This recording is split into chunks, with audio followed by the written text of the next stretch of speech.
Hi, my name is Raoul. I'm an environmental advisor here at Ontario Power Generation. I'm going to show you today what I do in my day-to-day job as an environmental advisor.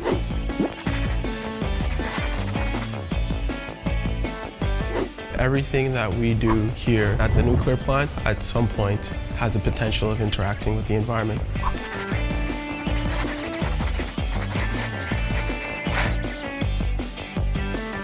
We have a variety of subject areas that we look after.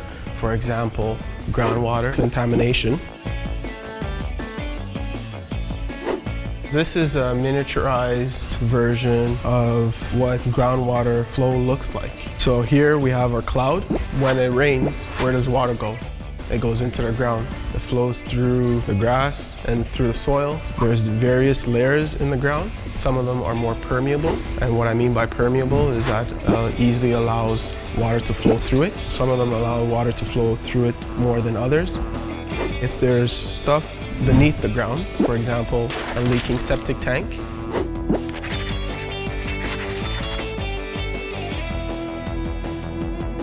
that groundwater could potentially pick up the contents of the septic tank and drag it along its path to a nearby lake or stream. So here we're going to simulate the contents of a septic tank, and that's what this blue dye is going to represent. So I'm just going to fill up the septic tank, and you can see immediately that this septic tank is leaking into the soil, and our groundwater beneath the ground is picking up this contamination. And you can see now that it's hit where we have a stream here. So now if I was to sample this well, I would expect my water to be blue in color. So let's try that now. This here represents a pump that a groundwater technician would use to retrieve water contained below ground. There is some light blue water that was drawn up, and we don't want to see that. We want to make sure that every time we sample water from a well, that it's clean and that it's safe to drink. We all use this water to shower. Birds use this water to drink from. Animals come to drink water from a stream.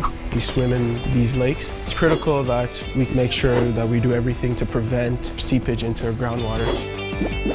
The thing that I like most about my job is the fact that I can give advice to people as to how they can keep the environment clean and safe, and they have to listen to me. In order for you to be successful as an environmental advisor, I think it's important to focus on physics, chemistry, and math.